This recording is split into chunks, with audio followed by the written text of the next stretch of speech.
so happy to be joined by Joel Elmsley, the lead artist on Titanfall. Thank you so much for your time. Thank you.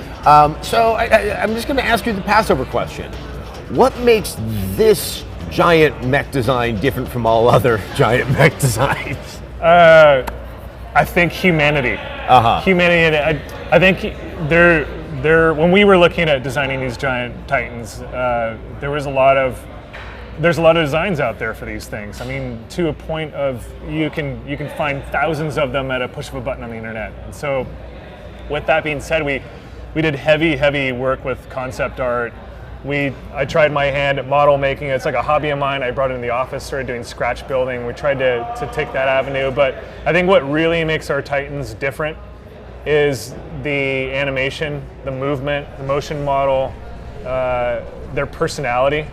And I think what I really love about Titanfall that I get excited about is when you step out of your Titan and let it be an auto Titan.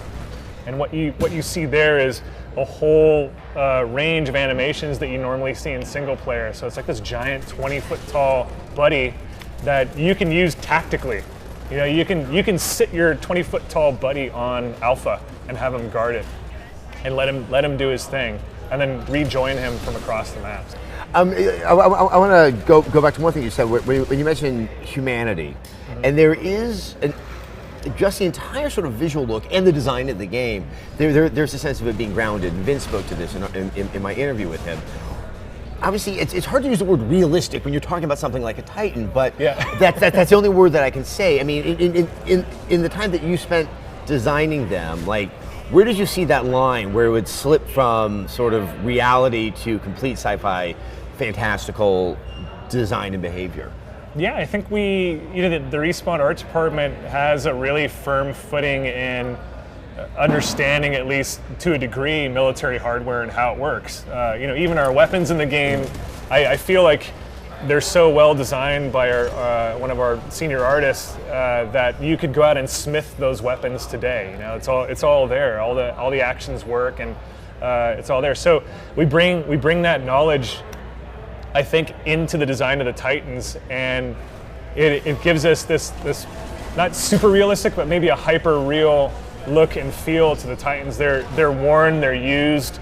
One of the rules that we kind of put on ourselves when we're designing these things, not even the Titans, but the world itself of Titanfall, is that everything in the real world always looks as though it could be serviced by a crew, like a repair crew. So if you look at our Titan designs, there's access panels, there's these serial marking panels and stuff, and no steps and registration marks. All those things help make it feel realer.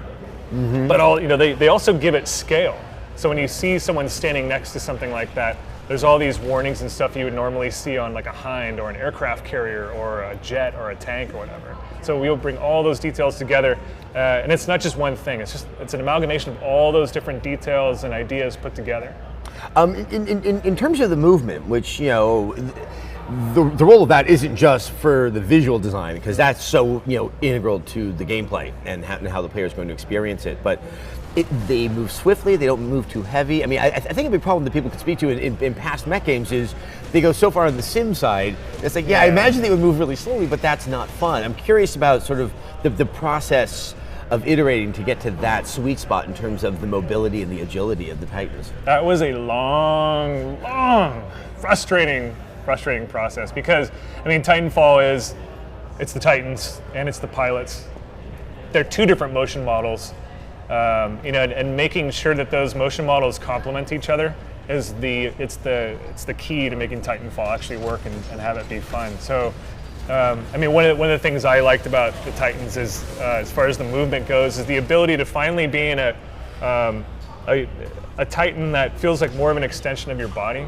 But with that being said, I mean, when I play a shooter and I'm a character on screen, I really like the ability to be able to duck behind cover, be able to what they call slicing the pie when you come around a corner as a character and you're trying to get that drop on someone with a gun.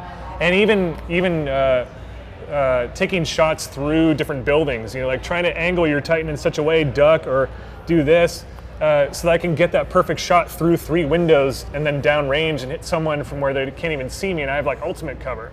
So it's a mixture of all those things and trying to get that motion model to really gel with the pilots as well. But it comes down to not getting too simmy with them. Yeah, and then you could make it so that, I guess if it's too human, then it's like, okay, then why am I in a mech in the first? You have to have that sense of weight, that sense of sort of that this is powerful, but there is a weakness.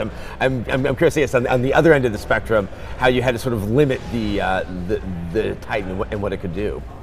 Yeah, I mean, I think one of the solutions we came up with was it's like two different play styles. So when you're in the Titan, they're very grounded, so they still operate like a tank that can dodge. So the Titans live on the surface, like the deck in the environment, and the pilots live on a whole other three-dimensional level that messes with that gameplay style. So essentially, we're building the levels, and there's two levels in one from that respect. And obviously, in the levels that I've seen, if there were once buildings here, they were clearly in disarray ever since the problem started in this world. I mean, is it? I guess how do you sort of like?